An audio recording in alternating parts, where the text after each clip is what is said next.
Hello， 大家好啊！歡迎嚟到 Gravity Rider 呢個 channel。咁今日咧就又同大家介紹下我部新車啦，即係新入手嘅一部車啦，就係一部2025年今年嘅 Kawasaki Ninja 500。咁點解會有呢架車呢？大家其實留意呢係佢係已經冇咗一塊啡領啦。咁我特登遮住個車頭，因為個車頭有更加多嘅其他損毀嘅地方。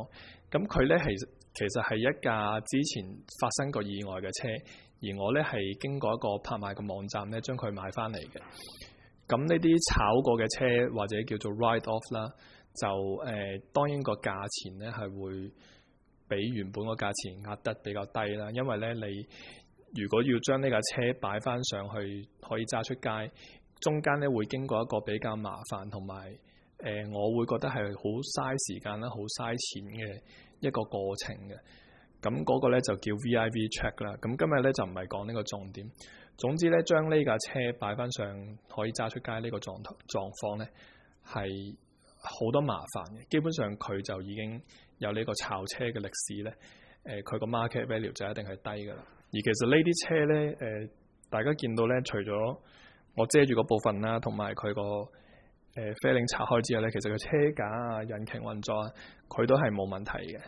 咁其實呢啲 write off 嘅車呢，作為 track buy 呢係非常之適合嘅，因為呢你落 track 係涉及一個更加高風險嘅一個活動啦，即係咁呢，你會炒車嘅機會呢，基本上我覺得係200%以上。即係我預佢起碼可以炒多2次，你唔會攞一架貴嘅車或者係咯，你炒咗會心痛嘅車去做呢樣嘢。咁所以咧，呢個亦都係我自己會有一架 track buy 嘅原因啦。呢個亦都係吸取咗之前我揸架600落 track 跟住炒咗嘅教訓啦，就發覺要將佢整翻好，跟住可以出翻街咧，係好多工序。咁結果就當然我係大家知道啦，我買咗嗰架車啦。咁而家呢架 KTM 咧，我就唔會揸落 track 嘅，希望啦。其實有留意開我 channel 咧，就會知其實我之前咧就有架 Yamaha R3 都係一架 track buy 嚟嘅。咁嗰架咧其實就已經賣咗啦。賣嘅原因其實唔係因為嗰架車有啲咩唔好，個原因其實同頭先介紹呢架車嘅原因係一樣啦。咁嗰架咧係冇任何意外記錄，即係佢亦都冇任何嘅損毀。即使我揸過幾次落 track， 其實係冇發生過任何意外嘅。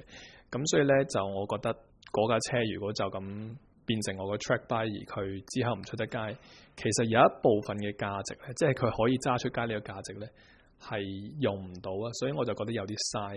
結果呢，我就將嗰架車賣咗，而將賣咗嗰架車嘅錢呢，就買呢架車。咁樣一來一回呢，其實係叫唔叫打到和呢？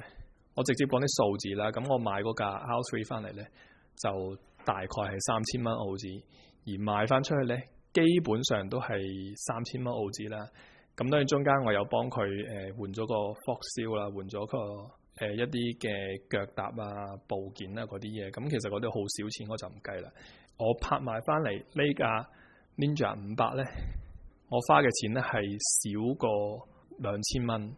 咁但係因為咧佢嗰啲啡領同埋有啲前面呢個裝啡領呢個架，其實佢損毀咗。呢兩個咧係最大嘅支出啦。我都係喺中國大陸嗰度買一啲零件翻嚟砌翻上去，咁所以咧嗰度都唔會好貴。咁但係加埋成架車咧都大概係3000蚊一暫時。